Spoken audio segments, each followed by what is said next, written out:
Hi. Okay. Today I'm gonna try to show you how to do a fishtail braid. Um, for a lot of people, it seems really hard, but it's the same technique, or the same kind of hand movements as a typical three-strand braid. So in a three-strand braid, you have three strands and you hold them in your fingers and you kind of pass them from one side, um, to the other, and you get a braid.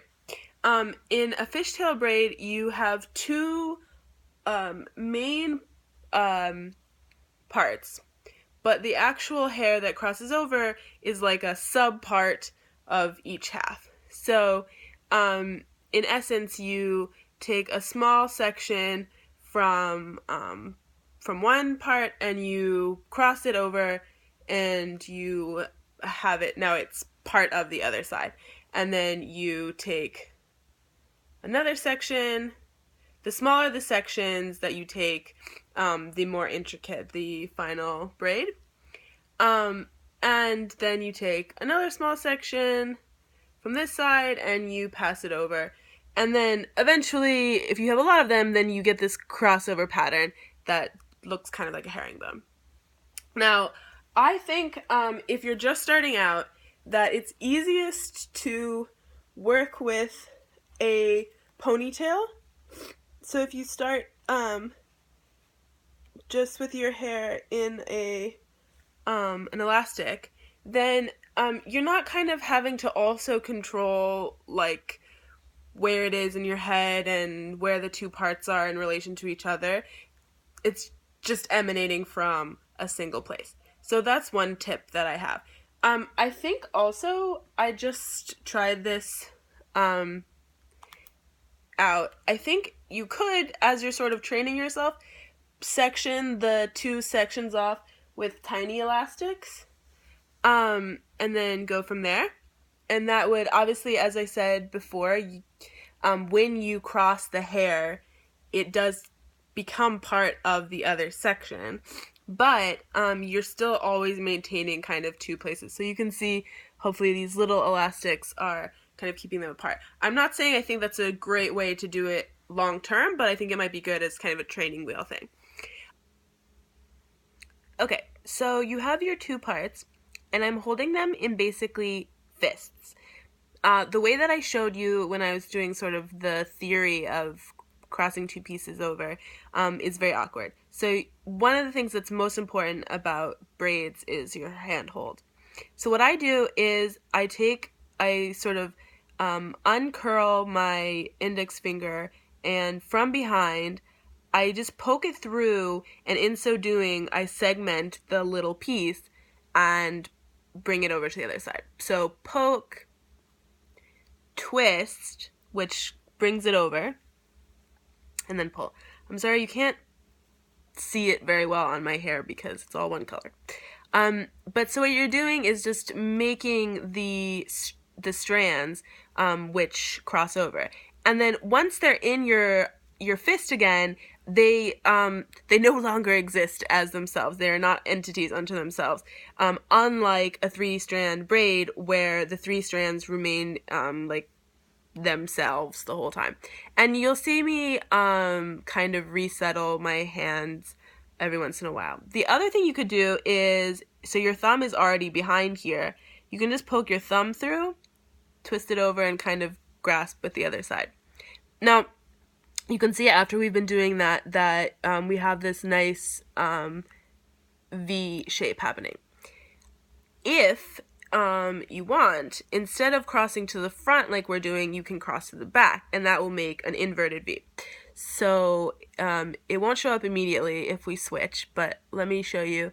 So I'm taking the segment and I'm bringing it behind. So I'm doing the same thing of poking, but I'm poking from the front and bringing it back. Poke from the front, bring to the back. Poke from the front, bring to the back. And so what it's doing is, like, you could see it really well if we were on the other side of my braid, but it takes a while to show up if you're on the front side. And maybe it won't since we switched. But the theory is the same. You can go either front to back or back to front. Okay, so the next thing to do, so you can do it all the way down. The bigger the sections you take, the faster it'll go, but the smaller the sections you take, the more intricate it will look, as I mentioned before. So it's entirely up to you, but it will always take longer than a 3-strand typical braid. There. So now you can see it. So I wouldn't necessarily advise switching in the middle, but I wanted to show you. So then tie it off with an elastic, and if you want to just have a tight braid like this, then that's perfect, and you could even go a little bit farther. The trend in braids is to have them be quite thick now, which is accomplished through something that's called pancaking, or just that's sort of the word that was popularized by Mindy from Cute Girls Hairstyles. I'll link their channel. But what you do is, so here you can see this is a typical fishtail, and this is inverted. So this, we were crossing from the front, or on the front, and this is when we were crossing over to the back. Okay, so what you do in pancaking is you want to make sure you have a tail, and you grasp each, these are called stitches in braid terminology, and you just kind of tug on it to make it really poof out. And then you can do the other side. And okay, so that was not a good example.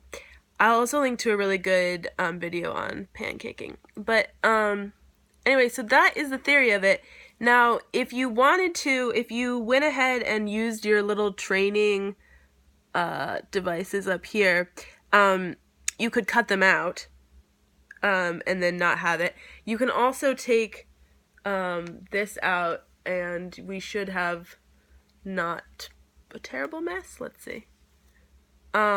Yeah, so obviously it's a little loose, a little funky from the things that we did up there, but as you work on your fishtail, you won't need that.